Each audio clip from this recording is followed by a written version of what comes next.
Hello YouTube, my name is Jeremy with AOTC Servers. Today I'm going to show you how to create your very own Minecraft server with the CraftBukkit plugin.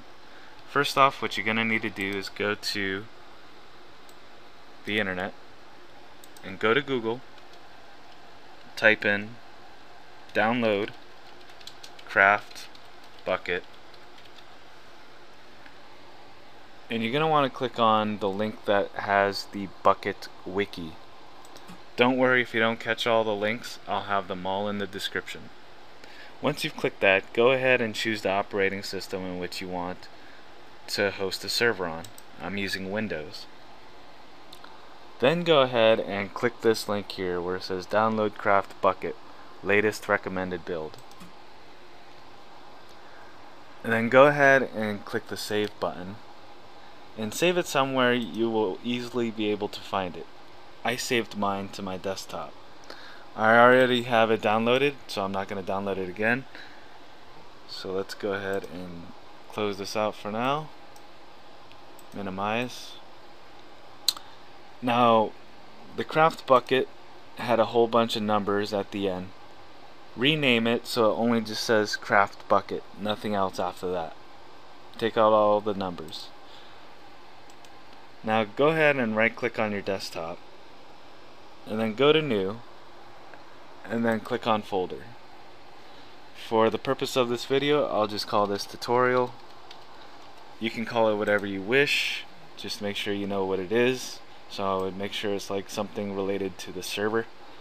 So go ahead and drag that craftbukkit.jar file into the new folder and go ahead and open the folder. Now right click on any white space inside the folder and go to new and then go to text document. Go ahead and open the text document, and before we do anything here, you're going to want to find out what operating system version you're running, 64-bit or 32-bit.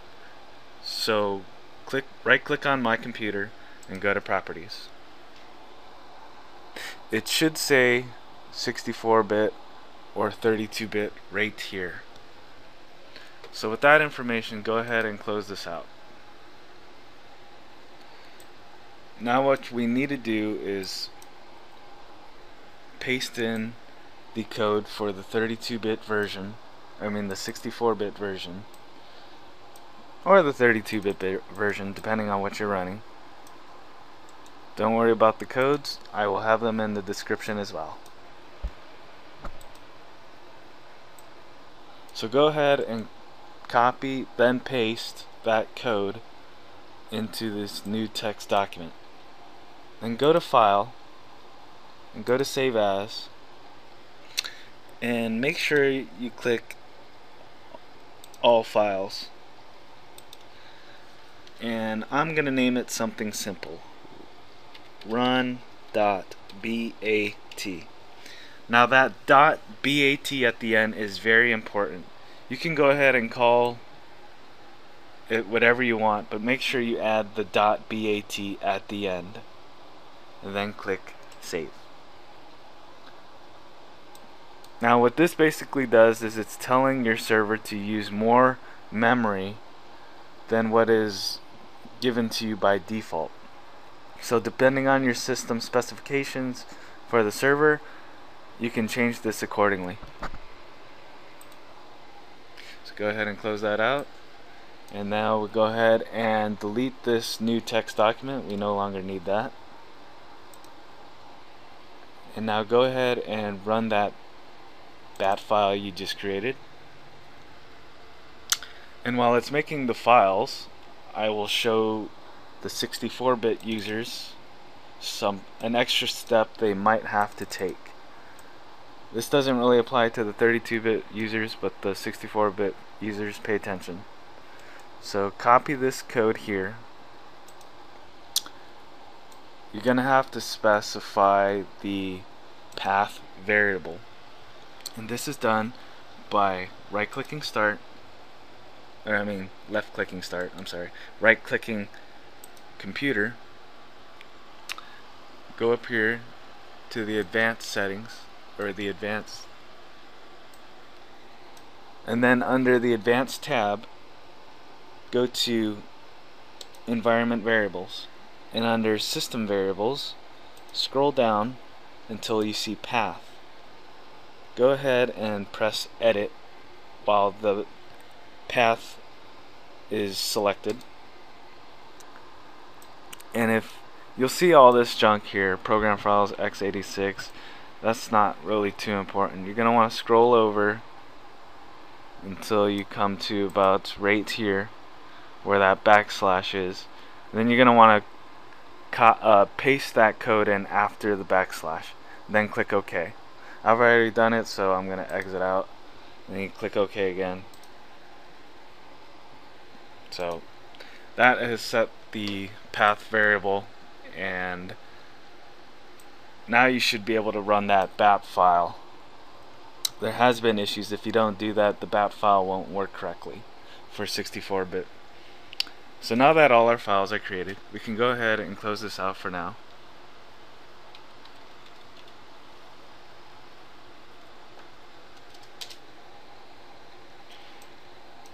And now we'll take a brief look into the server properties. You might want to get a free program called Notepad++.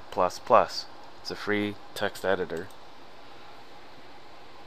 Open the YMLs with that program. It's very useful. So basically, all this stuff is pretty much self-explanatory. The level name is what the world is called. Allow nether. I'm not sure what view distance does. Spawn monsters. Do you want to spawn monsters or not? Online mode. If you set this to false, hacked clients can join your server, and that's never a good idea. So I would leave it true. Spawn animals. Max players. Now, max players, you should really be careful on max players because you don't want to make your server lag.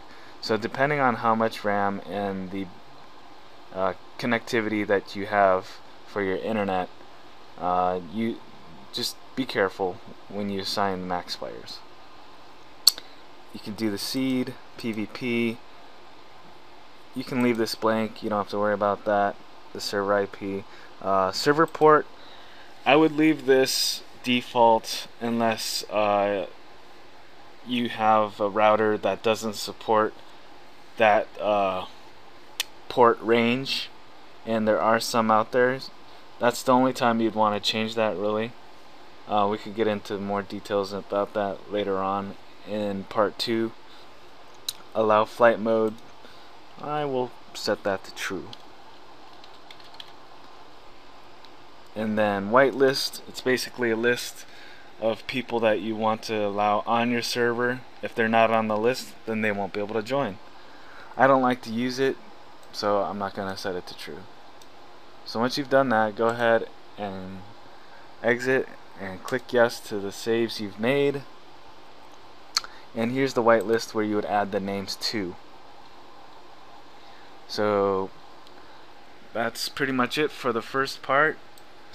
Please watch the second part, and it'll teach you how to port forward and all that great stuff. Thanks for watching.